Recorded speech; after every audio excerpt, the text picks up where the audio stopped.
You're going to sort out your diet. You're never going to eat chocolate again. You're never going to binge. You're never even going to look at cheese. Cheese can kiss your ass, right? You're going to take the cheese and you're going to shove it up there. It's out of sight, out of mind. Time in the board, a-hole here, and Happy New Year. I mean, hands up if you're secretly really pleased it's 2021, but also hands up if you're really worried that 2021 doesn't seem to be that much better than 2020, all things considered. But we remain positive and we get excited. And of course, I don't know how it's going to go this year, but usually when a new year clocks around, everybody decides they want to go to the gym. And everybody comes up with a fitness resolution that they're going to try and stick with. And then within 32 seconds, they've given it up and their bag is in a face of Cheetos. Got that wrong. Their face is in a bag of Cheetos. But do not worry, because I have found the 7 fitness New Year's resolutions that everybody gives up on. And I'm also going to give you some clarity about how to not do that and carry on and get jacked. Number 7 is sign up to the gym. And I'm going to give you some statistics based on a study. 80% of people that do this for their New Year's resolution give up in, wait for it, 5 months. Furthermore, 12% of all gym sign-ups happen in January, which is way, way, way more than they get on a month-to-month per basis. And it's all because people get through the Christmas period and then they come up with this idea, oh, it's a brand new year, I better start doing things I want to do.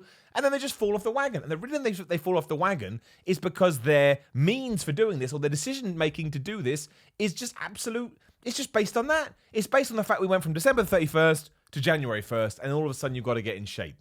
You're not going to stick to that. That's like me saying I want to have hair. Unless I actually start doing stuff on January the 1st to try and make it happen, hair's not just going to start popping out of my face. Or I guess it's like me making an appointment with a hair regrowth companies when they sort of, take hair off your pubes or something and put it on your head, but then never going to the appointment. If I don't go to the appointment, I'm not all of a sudden going to have a massive afro or luscious locks. It's just not going to happen. So it shouldn't just be about, my New Year's resolution is to sign up to the gym. It should be to sign up to the gym and then sit down and make a plan. What do you want to achieve? What do you want to do? How many days a week do you want to go? How long do you want to spend there? What exactly are we doing? Trying to build muscle? Are we trying to lose fat? We're just trying to be a better person all around, or a healthier person, I should say. Once you have got all those things in place and you actually have a plan of attack, you're so much more likely to continue going. Because what usually happens is you go throughout January, and then something happens at work or in your life and you stop going in February, then you have no routine anyway because you haven't had time to build up a routine. And then, you get to May, you get to 5 months in, you realize somebody's charging you 30, 50 quid a month. You're like, well, no, I'm not doing it anymore. And you cancel, and then you glide through the other 7 months of the year, and then you do it again. And we do it over and over and over. Now, just don't do it if that's your plan anyway, because you're wasting money. But a much better plan is just to write it down. It's as simple as that. On January the 1st, I am going to do this, and I'm going to do it X, Y, and Z. And if you don't know how to do it, use videos like this, use the internet. Go into your gym and say to them, look, I really want to get in shape, but I'm terrified. If you're terrified, there's other things going on. I'm worried that I'm going to just not come. Do you have some kind of PT program or some kind of sign-up session thing I can subscribe to? Because then you are being held accountable. And it's an amazing thing being held accountable. Like if I knew I had to grow my hair, otherwise my mum was going to be really sad, I'd go to that appointment. I'd get my hair. I'd also be really worried about the relationship I have with my mother. I mean, A, it was her fault to begin with, because it's her and my dad's genes that made this happen. But also I'd be like, I thought we were stronger than just the hair on my head. As it turns out, we were not. Number 6 is that you're going to go to the gym and you're going to make friends at the gym. And there's kind of a problem with this because 56% I should say, of old members dislike the new members in the gym. Now, the reason that we dislike you, and I put myself in this category, is because throughout January, gyms are oversubscribed. And I get it because we just talked about what's going to happen, so the gyms are all trying to make their money. But it goes from being able to get on a bench to having to queue around the corner for a bench, especially because New Neil hasn't done any research into how to do the bench, so he's just rowing it. He's laying on the thing and he's rowing it. And I'm like, I'm like, man, I respect you, New Neil, because at least you've come to the gym. But also I'm like, you're wasting your time and now you're wasting my time as well. And the best way to get over this and help with number 7 is to go and sign up to the gym with a real friend, with a friend that you actually have. Don't give me any BS that you can't find somebody else that wants to get in shape. We all have one other person that can do it. Not only is that going to help with your accountability, because your friend can be that person, you don't want to abandon them at the gym, but together you can also learn about, you could even separate it down the middle. Like you learn about cardio, I'll learn about weight, so I'll do 50% and you do 50%, and then you can help each other out, you can be educating, and do not forget, New Neil, if you are out there, I would much rather, I'm not saying I am a fountain of knowledge, but I would much rather you came up to me, or more specifically, somebody that works in the gym, and said, hey, can you help me with any of this? And I say, sure, man, stop rowing it like you're trying to knock somebody out, just go up and down, than just trying to guess. Just don't guess. And do whatever you can in order to feel, I'm not saying that you should make the gym a social experience, because that sounds like you're going to sit down and have a cup of tea or something like that. But find a way to make it fun, right? Find a way to make it enjoyable. Then it doesn't feel like a hardship. It doesn't feel like a resolution. It just feels like something you enjoy doing in your life. Number 5 is a literal thing that people give up on, because the second week in February, statistically, is when everyone decides, I'm out. I'm not doing it anymore, which makes sense because January you're all excited and the gym is something new and you've got a diet and it all feels fresh. And then by February, you're probably eating broccoli and dipping it in water. And like, well, this sucks. This is no way I want to live. And you just absolutely stop. So here's what you need to do. For starters, stop dipping broccoli in water. As a waste of time, you can actually eat nice foods. We'll talk about it in 1 second. But just, even if you've gone nuts in January and you've gone every single day, maybe you've worn yourself out, give yourself a day off on the second Saturday of February, whatever, the second week of February. And the next day, go and do half of what you were doing throughout January, 50%.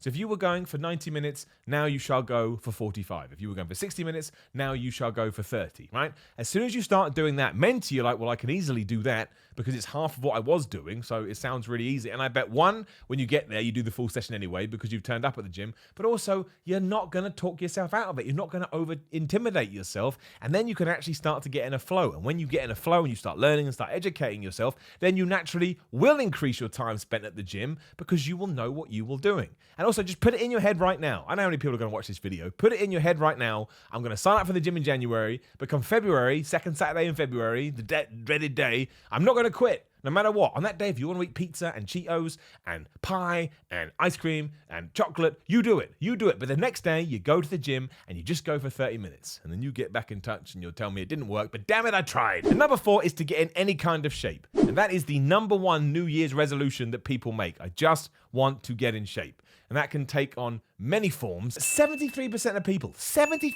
people that say they're going to do this, they give up. And do you want to know why they give up? Because they forget why they decided to do it in the first place, right? They forget why they decided to do it in the first place. I'm going to guess that when they got to the end of the year, especially because we've probably been we've overindulged through the holiday season, we probably just don't feel very good in ourselves, right? Because that's what the body does. If you fill it with processed food and carbohydrates, it's really slow. It's like, oh man, I feel absolutely tired. Then when you start eating healthy food, you're like, oh man, I'm all spruce. You need to be balanced the two, otherwise you're going to go crazy. But write it down. Put it on a wall, put it on your fridge, tattoo it on your face. Don't do that last one. But if it's just, I want to lose 10 pounds, make sure you see it all the time. I want to lose 10 pounds, especially because if you feel that way on December the 29th, and then you see that note on December the 18th, that's just how brains work. Instantly, it will spark into life. Oh my gosh, I do remember how I felt then. I'm going to keep on going. And do not expect to be able to reach your 10-pound weight loss goal within those 4 weeks of January. It may actually take the whole year if you're doing it right. You don't know. You may be awesome and you may lose it in a month. You may not be, but you're still awesome, but you'd take 12 months to do it. But put notes up around your house. Have visual reminders all the time that will transport you back to a period where you truly believed in this. And before long, like I said, I know I'm going over it again and again, but it's absolutely true. I've been there. You get into a routine. And as soon as you get into the routine, and as soon as you love to enjoy the routine, you become like Gerald the fitness mascot. Sometimes I don't even know where he is. And I'm like, I know where he's going to be. He's going to be in the fitness palace of love. Now, nothing I've said there is true, because this is an inanimate object. Look, it's a toy. I could chop this thing head off, dark but true. I get a knife and go "Rrr," and chop his head off. No one's going to arrest me. People are going to think less of me, as they absolutely should.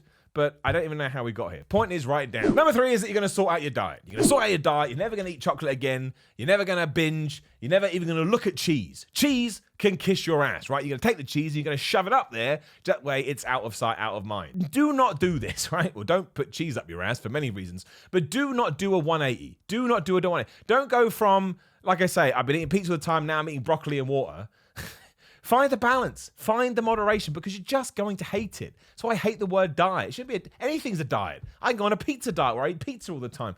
Make sure that you're either planning in cheat meals once a week, so when you do feel like, oh, I'm going to fall off the wagon, you go, well, it's only a couple more days before I can ruin and wreck myself, so I'll wait till then. Or find foods that you enjoy that you can eat every single day. There are so many of them. I have chicken wraps every single day. Everyone loves chicken wrap. I have a chicken wrap with cheese and ketchup in, but it's light cheese. and it's that no sugar, salt, ketchup stuff. So the amount of calories I'm getting from those two things are like 25 calories. 25 calories. Your body's probably going to burn off 25 calories, walk into the fridge to put it in the damn wrap to begin with. You can have protein ice cream. You can have protein burgers. You can have protein crisps. There's so many things you can have. We're like, wow, I'm eating all these foods that I used to, but they're far better for me. They're far healthier. If you go on the broccoli and water, white, green diet, no, you're going to give up. I would give up. Most people would give up because it sucks and it's boring. And also, you haven't sort of segued into this. You went to bed at the end of 2020 going, oh man, I love it's bad food. And you're going to wake up the next day going, oh man, I've got to eat green and veg all the time.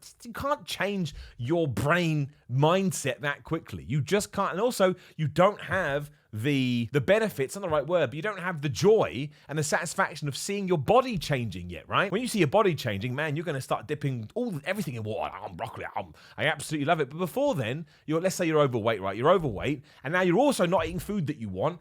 No one's going to stick with that. It's not realistic. So sit down, do a little bit of research, find foods that you can eat and find foods that you can stick with that you also enjoy, and I promise you, it will just become your life. Number 2 is that you're going to put on some muscle. Totally get it. You look in the mirror, you look really weedy and really scrawny, and you want to look like Arnold Schwarzenegger, but at no point do you sit down and figure out how to do it. You're New Neil. You go into the gym and you do some bicep curls on the machine. You do 8 reps. Then you've jumped over to the dumbbell and you're smacking it in your head because you know what's going on. Then you're doing lat pull downs. Because you think it works bicep, which it does, but only very minutely, and you're working your back. Educate. Education is so important, not only because will you actually be doing the right stuff, but it's the classic. How many times we talked about this? It's so boring. If you give a man a fish, he says, and he can't get it right. You give a man a fish and he eats for a day. You teach him how to fish, he can eat for the rest of his life. That's what you got to do when it comes to building muscle. How do you build muscle? Go look it up. Go watch some of my videos. Learn, educate yourself, and you'll be able to do it all the time. And then you won't give up when you get to March and somehow you're thinner than you were before. And number 1 is that you say, if I get in shape, all my other problems will go away. My life will be sorted out, and that's why I've got to do it. It won't. It's not going to happen. In fact, you'll probably open a door and find that you have a bunch more problems. Most of which is why I've got in the best shape ever and I'm still not happy, because that's just what happens. You think Gerald the fitness mascot isn't happy? Not true. He's happy all the time, but there's always an exception to the rule. Do not make it your everything. It's really important, especially if you are unhealthy, which of course is going to happen if you are eating too much of the bad food. But this is still not a one-stop shop to happiness. It's just not. I'd love to tell you that it was, and you can find plenty of YouTube videos out there that will be trying to sell you stuff that say that it is, but that's a lie. And I'm not in the game of lying. I'm not in the game of lying. Not in the game of lying, I'm in the game of truth. And again, you can say, well, how do I know that? Well, you don't, but it's a very weird thing for me to preach. I don't understand what you would get out of it otherwise, but it's certainly something that you should take on in your life, but you're not going to all of a sudden fix all of your problems. And again, I hear so many people saying that's why they're going to do it for a New Year's resolution. And I don't want you to be sad. I want you to be as happy as we can be as human beings. The juxtaposition or the paradox of that sentence being that you can't be happy all the time. It wouldn't make you a human being to begin with. There you go, a bunch of New Year's resolutions I'm going to assume at least one of you is going to do, so hopefully that helps a little bit. Now, please do like the video, share the video, subscribe. That's the most important, but please subscribe. Leave a comment should you so feel fancy to. There's a bell right there, ding, ding. If you hit it, you know when other videos are going live. There's also another video on the screen. If you want to watch more of my stuff, maybe one of them is about how to build muscle, and I can help you out a little bit more. Otherwise, what do? Check the description out. There's social media and merchandise and Patreon if you want to help support me in other ways, which I'd appreciate. But what I appreciate the most is the fact you clicked and the fact you got all the way to the end of the video. No one does that on YouTube, but I'll see you soon.